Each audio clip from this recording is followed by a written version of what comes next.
Hey YouTube, it's JP Dillon. Welcome to part 3 of the Toshiba C321. In the previous video we did the board reworks on the video and chroma and soundboards and did a check of all the tubes here, the majority of which were either weak or defective. And so down in the right hand corner of your screen you will see a collection of new old stock tubes that I have found. And I did briefly check them all with my tube checker, and they test as new. So what we're going to do today is swap the tubes out, and then we'll clean some of the picture controls on the right side of the set and see if we get a significant improvement as far as picture and video quality goes. So let's go ahead and start with the vertical, and just reach down here and yank this guy. This is the 10CW5. Now this was weak, but there was no shorts or gaps, and it still made a full raster. So I'm just going to put on here OK, and then I'll put it back in a collection of spares in case the new tube happens to fail. So there's my 10CW5. Amperex new old stock. Take it out of the box here. It's even got some cobweb on it, and nice and clean and pretty. And in the socket it goes. Put the little clamp over top of it, and I'll put this one back in its box here, the old box, and then just marked on here used, and we'll go on to the 8FQ7, 8CG7, same thing. So I've got a nice fresh looking RCA Radiotron.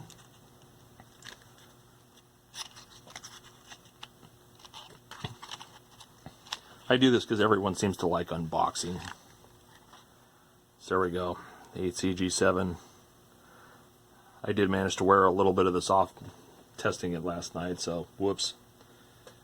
So it doesn't look quite as minty fresh anymore.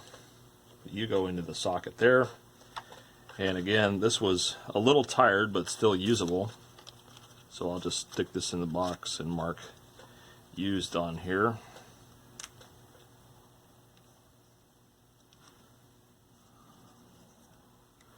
Alright, and then next is the weird 10BQ5, which was really tired. But again, now here you go, the Philco Starlight. I think this is kind of a cool looking box. It'll focus on it. Hello. There we go. Nice little atomic stars there. So 10BQ5. Cardboard on this is kind of coming apart, so but yeah,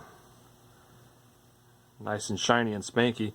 We got a little bit of let's see here, we got a little bit of fuzz on the pins, so I'm going to scrape these, and I'm just going to scrape them with a X-Acto, clean up the pins a little bit. That way there's a decent connection. See, it may be new old stock, but at least it's you're still going to find fuzzies. What you don't want to see is heavy corrosion on the pins, because it will get up into the glass and it will break the glass seal. I'm going to spray the pins with a little bit of contact cleaner before we put it into the socket, just to aid in making a good connection. We'll put the clamp on, and again this will just go in as a used tube. Shame that the other piece of the cardboard fell inside. It's not going to stay closed that way. And then this is the other bizarre one, which I believe was a 10KR8. Another spam call. Let me answer that. Get about 50 bajillion spam calls a day. Alright, so 10KR8. Here's our fancy 10KR8 Sylvania. If the damn camera mount will stop shaking, that would be great. And I find it interesting that somebody has written 350 on here. Not sure what price point that would have been. Nice, fancy, shiny Sylvania. Sure does look nice. I already tested all these. They test like new, so it's just a matter of plug in and go. Yeah. So this one was really questionable. I think it was just really weak. I'm just going to put it in here. The ones on the color board I know had defects in them, so we're just going to toss those. But I am going to mark on here that this one is used, and then it'll go in the pile with the other ones here. And then here is the weirdo one, the 5EW6. That one was defective, so I'm just going to set that one aside to be tossed. And we'll just open up our fancy new, another Amprex 5EW6 there. Pins look nice, no fuzzies on them. And we'll stick that in there. And then here's another one. That was the 6GH8.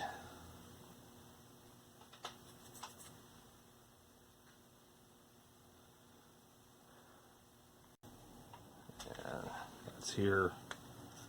Fancy Raytheon.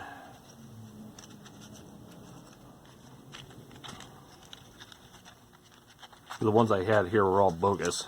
They were just pulls, but there's another Raytheon Japanese one. These aren't the greatest tubes out there, but it still tests as new, so we'll see how long it lasts. And then you had this totally bizarre one, which I think was a 9ML8. They list that one as 1095 marked on there. These international C's aren't my favorite either, but it's what I had. So, nice fresh 9ML8. Good looking pins. Stick that in there.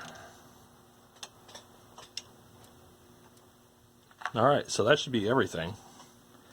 Got to remember to toss the bad ones.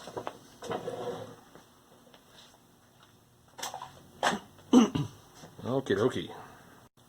So now that those are in, I'm going to see if I can get these controls on the side here cleaned up. We haven't gotten into the board back here yet because, well, I just want to see if the tubes make a notable improvement. I'm going to move this aside here and rotate this and do this. Try to get a better angle so you guys can see what I'm doing here.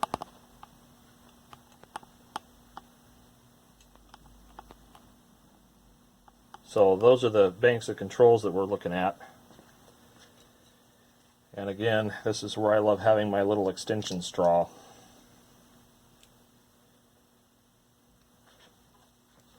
So I'm just going to stick some contact and control cleaner in here. And then the one behind it. The one here. And the one behind it. And the one here. And then we'll just work these things.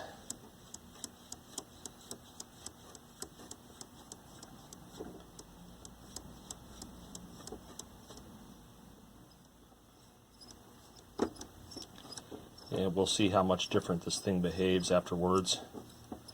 See what the sensitivity looks like as far as picking up the local analog broadcast. Like I said, I always like to see how the set does on its own, if possible, before feeding a signal into it, because we can do that, but I just want to see if there's any real improvements. We've done a ton of work on this thing thus far and want to see where it goes. Now, I can't get to the, I think it's the Yeah, the volume and the contrast I can't quite get to yet. I really need to yank this chassis out in order to be able to do that, which sucks. But it's going to have to come out anyways, because eventually we're going to go over the power supply and check all the electrolytics and stuff. But for now, that's kind of where we're at. This thing has just been a tremendous amount of work thus far, and we haven't even gotten into the fun stuff yet. So the next thing let's do is let's apply some power to it and see if we get any kind of better response and picture out of it. Okay, so here we are. We're going to apply some power to this shortly. If I can just get this to stay still a little bit. For those of you who have been asking, no, this does not have instant on. It's one of the few sets I've worked on from this era and this size that doesn't seem to have an instant on thing. So that's kind of good. Yeah, no instant on this set. So that's probably, all those dead and tired tubes are just lots and lots of use. But anyways, let's fire this thing up and see if we get any kind of different response.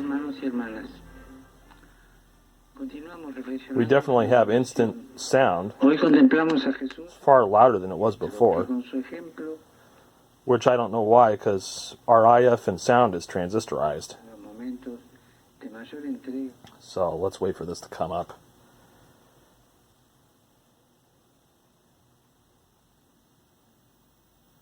I think I hear the high voltage starting to build. There's the vertical. There we go. Alright, so let's see here. The horizontal doesn't quite lock in. There we go. There's that there. Still need to work on that horizontal problem there. Man, that tuner's touchy. Certainly a lot brighter.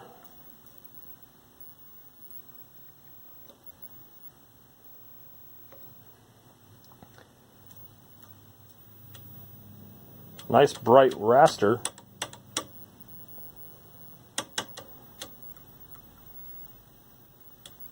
It's too bad that the tuner's so touchy. I think maybe I'll have to deal with that. Well, anyways. Yeah, tuner's super touchy. Let's get a signal generator hooked up to it. There we got our red flicker there again. Oh, we do have signs of color though. Look at that. Didn't have that before. Okie dokie. That's with the AFT engaged. Still kind of crummy video response, although that could just be channel 6, but let's get a my horizontal just died. It does not want to sync up on that at all.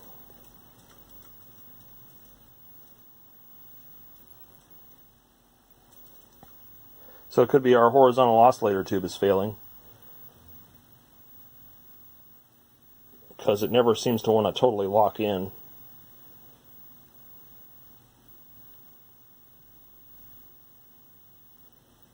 But we do have signs of color.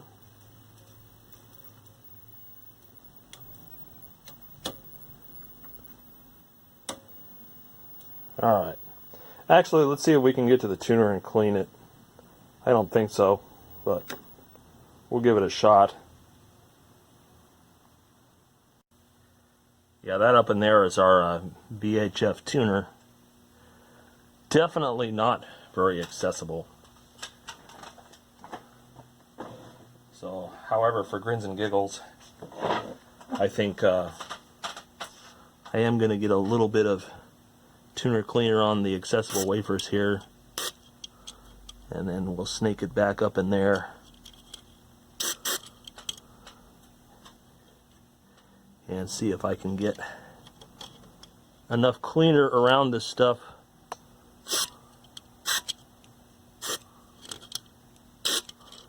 that we can just rotate it a bunch of times and clean it up.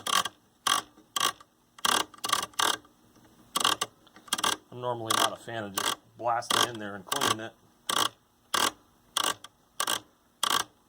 But for the sake of experiment, why not?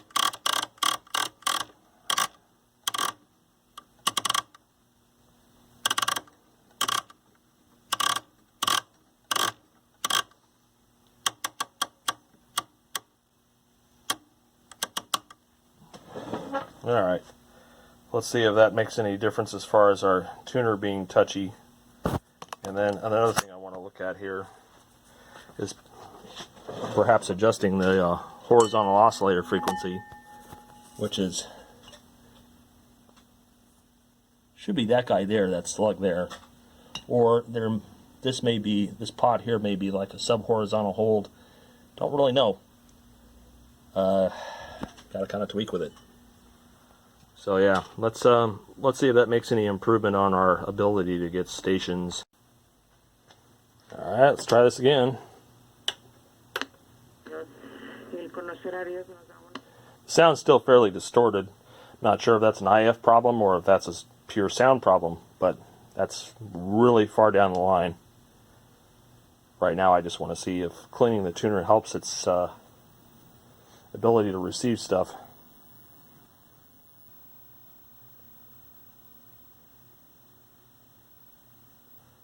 Alright. We still have that horizontal sync problem.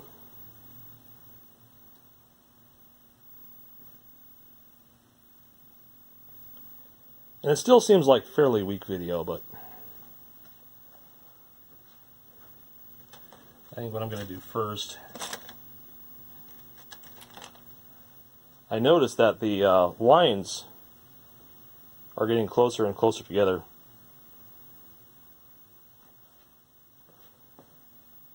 So the horizontal problem is the sweep is getting worse as things heat up. So this isn't really going to be something on channel 3. Lots of bright sparklies there. This tuner is still pretty dirty, but it's helped a little bit. Let's see if adjusting that pot does anything for us. Oh yeah, that's like super touchy. That's our sub-frequency control right there. And you can see that red's going nuts. So much to the point where it's actually causing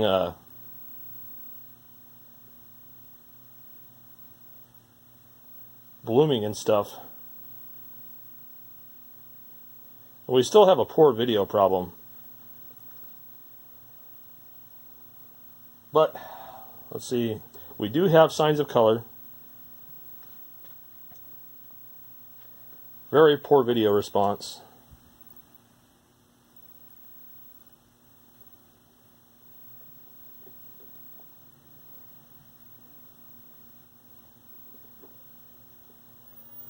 Let's set the horizontal hold to midpoint and then readjust that sub control there. That's like really touchy.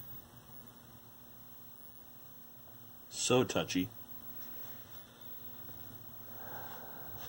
We've got poor sync too. Let's see if tweaking on the AGC will help that a little bit. Yeah, a little bit. Not much though.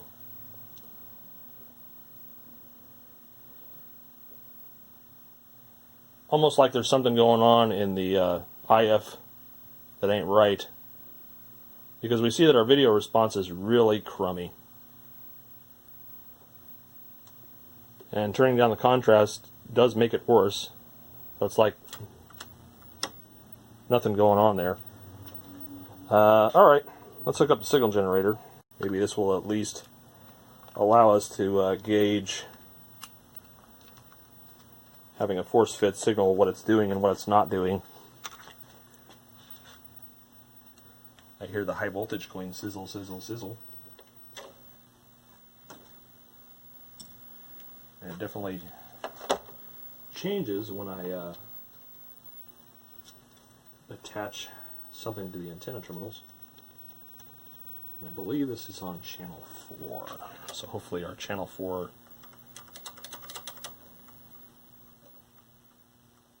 Let's see here.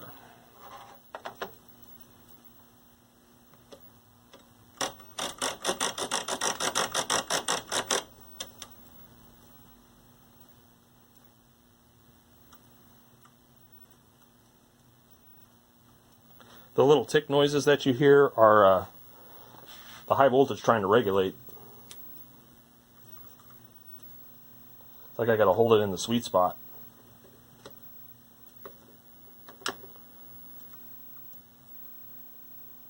It's like you just touch it.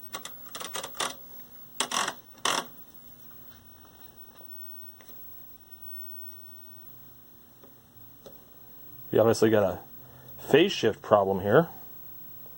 Not sure why it's doing that. There we go. Come on, lock in. Got a very weak sync. Alright.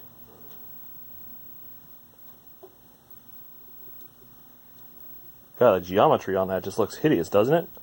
We definitely got some power supply hum going on here. You can see it wavy, wavy. Oh, now we got blue flickering in too. And sync here is terrible. Yeah, it will not sync on a lot of things. Not sure why.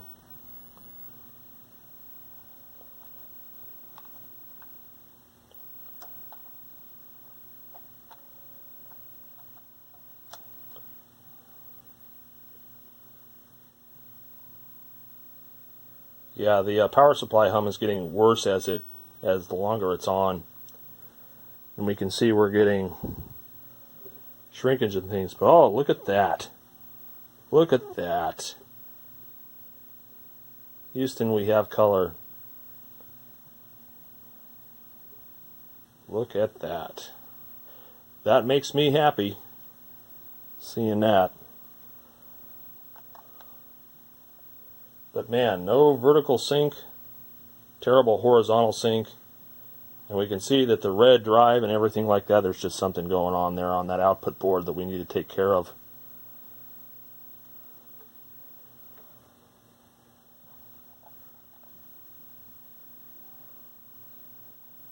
Yeah, buddy. That horizontal shift.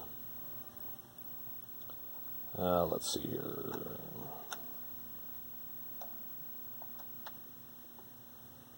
And the color killer circuit's not working either.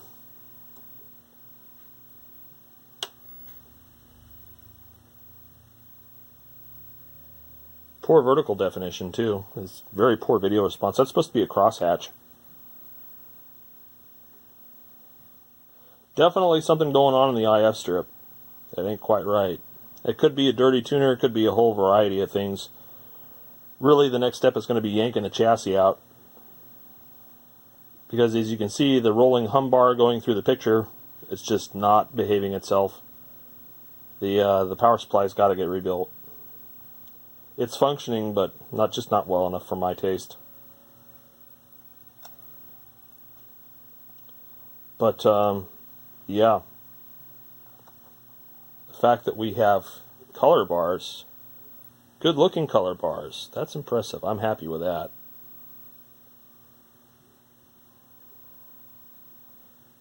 Pretty good demodulation, a little bit of bleed through there on the red, but that could be a problem with that driver board. So that's kind of where we're at with this. Yeah. Funny how you don't get very good purple here.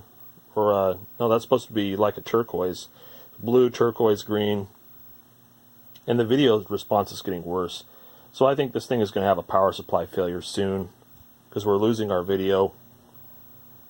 So let's just go ahead and power that down before we have a severe failure that does any kind of real damage. Boy. So, poor sync. Definitely poor sync. But it's got color, which makes me happy. And as I mentioned before, this does not have instant on. But we're doing much better than we were. Even with a crummy power supply, it's still functioning. So down here, you have your horizontal oscillator, and you have your damper. And back there is the horizontal output tube. And then, it's hard to see, let me pop this out here so y'all can see it. But back up in here, you see we've got one filter there. We've got more filters in the back there, right at the front where you can't get to anything. So those all need to be changed. And thankfully there's a lot of places to mount terminal strips, so I can probably just mount terminal strips there and use individual caps. Just get some really nice 105 degree caps. They're using an 8FQ7 for the horizontal output, so hopefully that's okay. That control there is the sub horizontal hold control, which is extremely touchy. A lot of dust and dirt back there. But I think the next step is going to be yanking this chassis. And we were starting to see blue flicker too, which kind of worries me. There's definitely something going on that video output board. And the fact that our video keeps going down, that could be a loss of power supply voltage to the solid state section. That could be failing transistors or whatever. We're just getting very poor video response, very little contrast. So definitely, I think we need to yank the chassis and deal with the power supply for sure. But before I do that, I want to see if I can get the Beltron on this thing and test the CRT and see what kind of condition it's in. Alright, so here we've got our Beltron. I don't have my CR7000 here, I just have the Beltron here. So it's either going to be a number 10 socket or a number 2 socket, depending on what the pin configuration is. It may be actually neither, and I need to get a universal adapter for this thing. We're going to try the 10 first and just see if that makes it happy or not. Now if I could just line this up so that I know what the hell I'm doing, that would be great. Trying to do this one-handed is tricky. So we're going to try this 10 socket first. Nope, it's not it. Needle start going backwards. I know that's not it. So let's try the number 2 socket. Going to make everybody motion sick today. Hope you brought your Dramamine. And let's see here. Yep.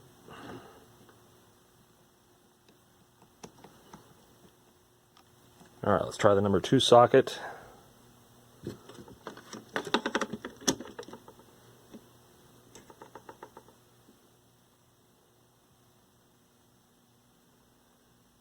There we go. That CRT is looking pretty happy. That's good. So yeah, good CRT. At least from the standpoint of emission. Not sure about cutoff and the like. I could always stick a real tester on it, but for now, that CRT is in good shape. So I think we're going to stop the video here. The next video we will yank the chassis, and we need to work on reconnaissance for gathering needed filter capacitors,